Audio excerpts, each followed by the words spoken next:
school when the shooting took place. Some might even have been in plain view, and they must now bear the scars for the rest of their lives. Coincidentally, a meeting of the National Security Council has long been scheduled for this evening after Cabinet, and this morning's events and other events from the start of the year will certainly attract our attention. So let me serve notice on these bandits and all other people of like mind. We will not allow you to destroy our society.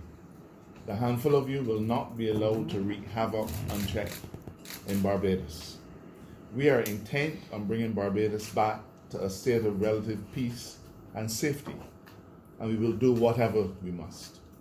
No lawful action will be considered to be out of reach of the Royal Barbados Police Force, and I am charging them with bringing these lawless people to swift justice.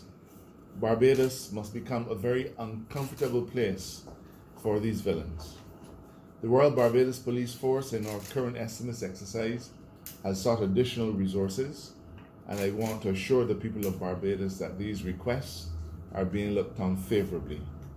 This morning's events prove beyond a shadow of a doubt that we all stand to be affected by the actions of these criminals, and we must all band together to stamp their influence out.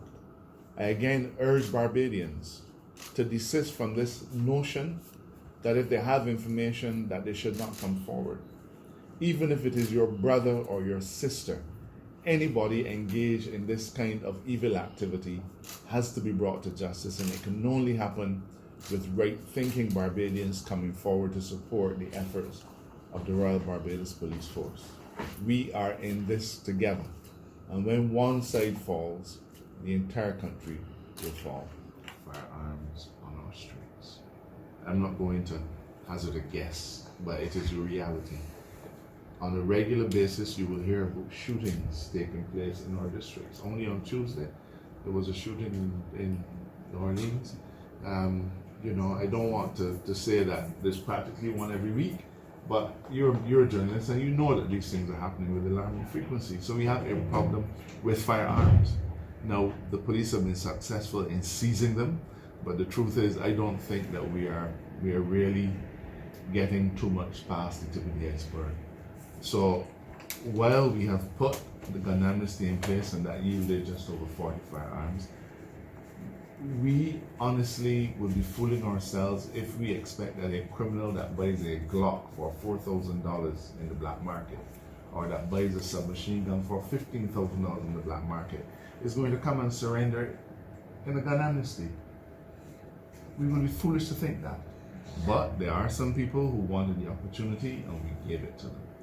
Now, the rest is up to us. And I'm confident that the Royal Barbados Police Force has the skills. I think that we still have adequate manpower to be able to do the job, and I expect that we'll get the job done. I'm not going to try to predict what will happen in the coming year. We are now at 2 for the year. Will that trend continue? I hope not. I will say that the force has been doing extraordinarily well in terms of solving the crimes.